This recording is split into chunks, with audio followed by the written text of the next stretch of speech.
You know, magandang araw mga paps, Michael Buko here. At nandito tayo sa shop ko sa Michael Motorworks. Ngayong araw mga paps, naisipan kong bigyan ng konting haplos ng pagmamahal ang aking Vespa Sprint Tech. Mga paps, samahan niyo po ako. Tara, panoorin niyo ako kung paano maglinis ng CVT ng Vespa Sprint Tech.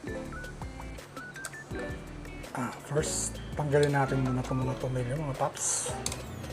Alright.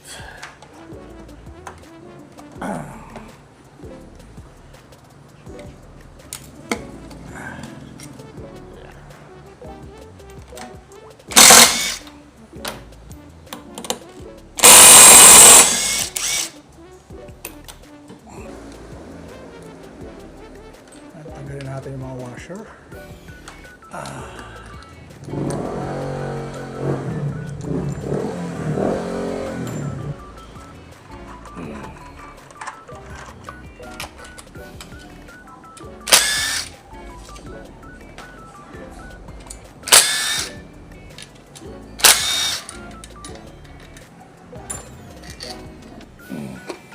Ngayon natanggalan na natin mga tornilyo, hugutin na natin ng crankcase cover.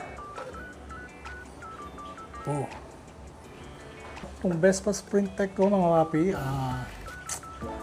nasa 700 na yung kanyang odometer. So ngayon ko lang siya naisipan linisin. Yan. So medyo madumi na rin. Medyo madumi na. May mga konting dumi-dumi na rin. Yan. Kaya tama lang na naisipan kong buksan. Natin malalaman. Madumi na talaga. Ayan, no? May mga alikabok na nakasiksik sa sulok. Ayan, no? Sakto. Buti binuksan natin.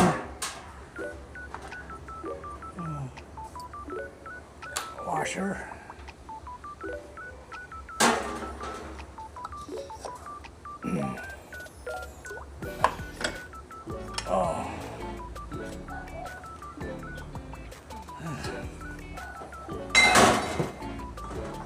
And ito.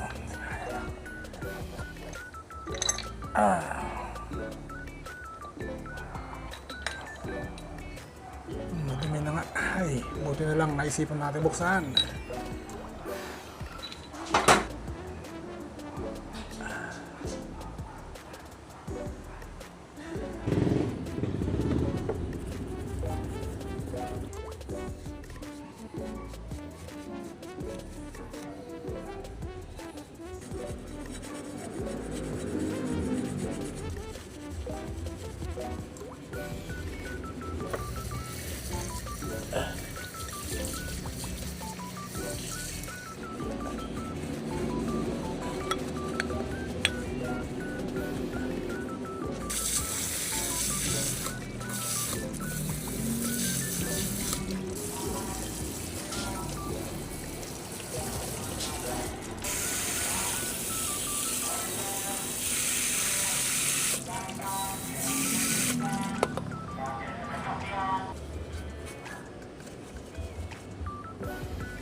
So yan mga paps, malinis na.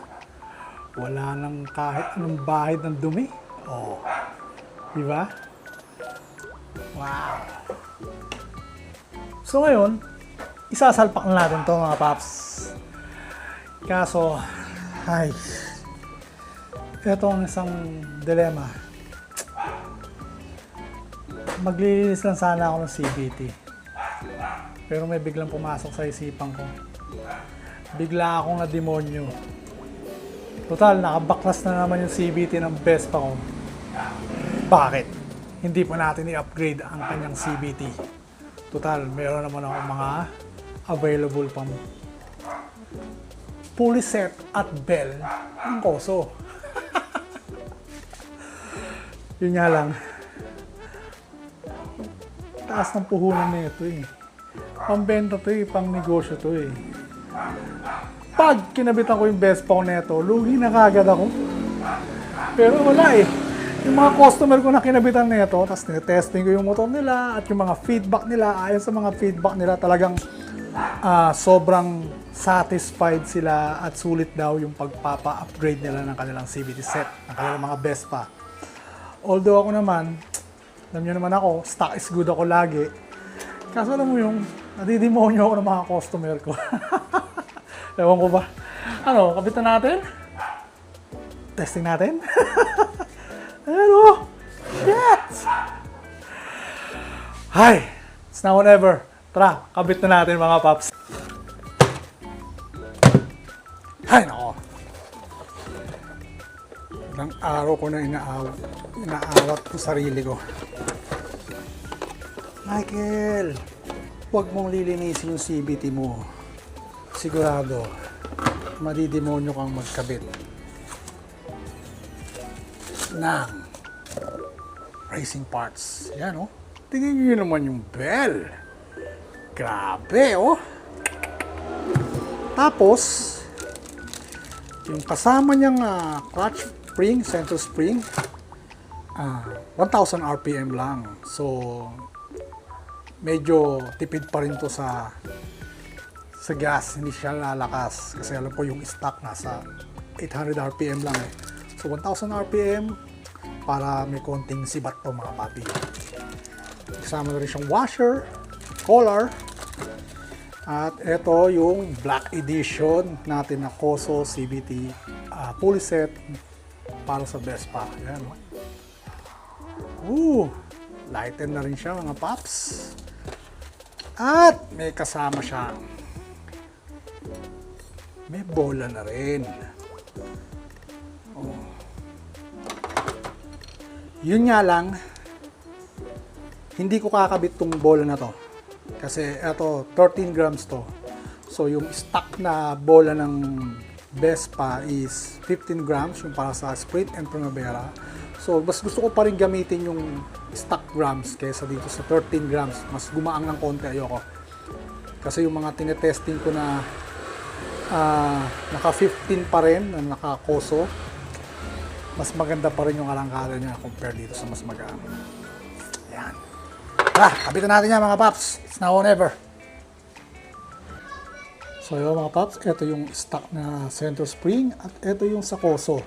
Kung titingnan nyo, magkasing taas lang sila. Kasing laki kumbaga. Pero ito, yan, mas madali siyang event. Kasi alam ko 800 lang to, 800 RPM. Tapos ito naman sa Koso, yan, medyo matigas siya ng konti. So 1,000 RPM. So kumbaga, ito medyo may kagat to mga papi compare dito. Salpak na natin.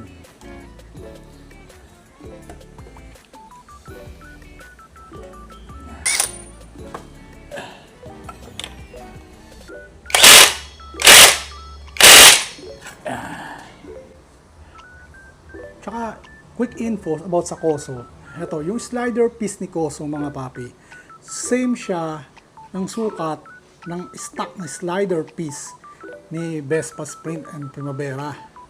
Yan. So, ito kasi, for me, consumables to eh. So, usually, ito, madaling maupod to. So, pag maupod to, umaalog na yung plate mo, no? Sa pulley. So, mayroon parang rattle ka maririnig. Yung pag tuwing gagasolina na kami, parang tetek, tetek. Yun. So, pag upod na yung bola mo, tsaka tong slider piece mo, may ganong ingay ka maririnig sa tuwing aarangkada ka, mga paps. Pero pag nakarekta ka, wala. So, pag may narinig ka na ingay, it means lumuluwag na to, tsaka lumuluwag, yung bola mo, medyo nauupod na yon mga papi. Hindi kagaya ng ibang mga brands na CVT set. Usually, pag naupod yung slider piece, talagang maghahanap ka ng same brand nun na minsan usually mahirap hanapin. No? Hindi kagaya nito, pag naupod, bili ka lang ng stock ng Sprint Primavera na slider piece, swak na siya dito sa backplate ni Koso mga papi. Ito yung kay Koso, ito yung original ko. O, tayo mo.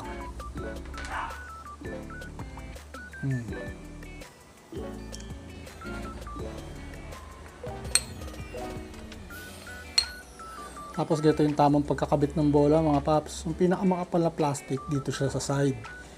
Itong manipis dito. Ayan o. So ito, kinabit pa rin natin yung stock natin na rollers o bola. Slider piece.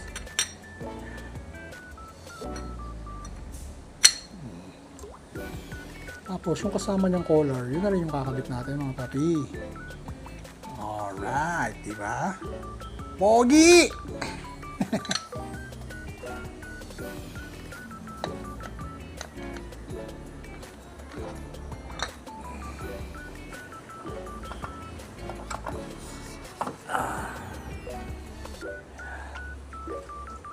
Tapos,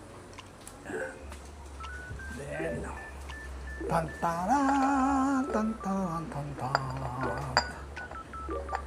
Gipogi-pogi! Oh! Then,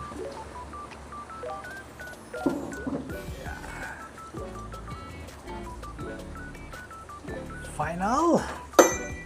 At syempre, yung pang malakasan natin bell mga papi. Oh! Pogi!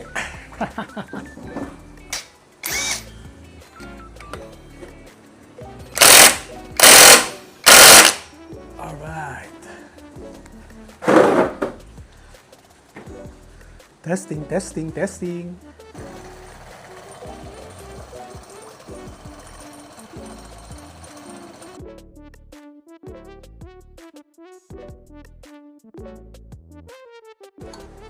Ayan, sapak na natin yung crankcase cover mga papi.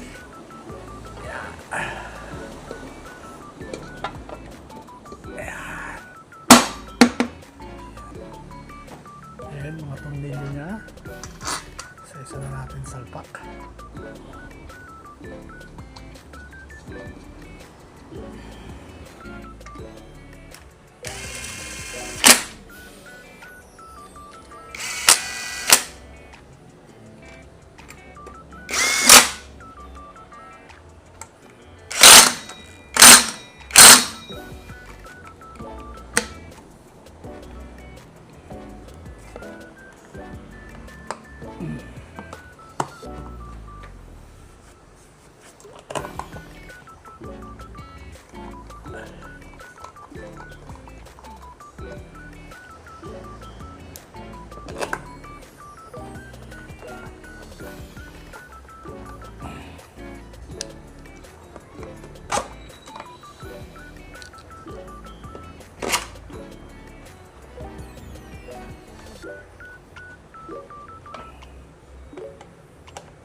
So yun mga paps, natapos din tayo sa aking motor.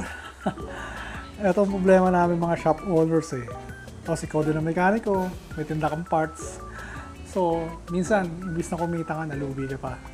Lalo na pag yung mga parts na available sa shop mo is maganda naman talaga feedback pag ginamit sa mga motor. Pati ikaw papi, madidemonyo ka mag-install ng parts na yun sa motor mo.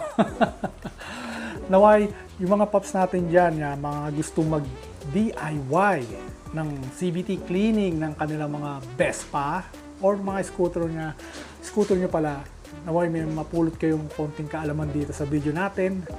At syempre, proper maintenance po palagi mga papi sa mga motor natin para at least hindi tayo iiwanan sa biyahe. Muli mga paps, ako po si Michael Buku, aka Michael Motorworks, na nagsasabi na motorcycle maintenance, konting haplos ng pagmamahal lang yan mga papi. At syempre, pag proper ang maintenance natin sa ating mga mahal na motor, syempre, tuloy-tuloy ang biyahe ng buhay. Yeah!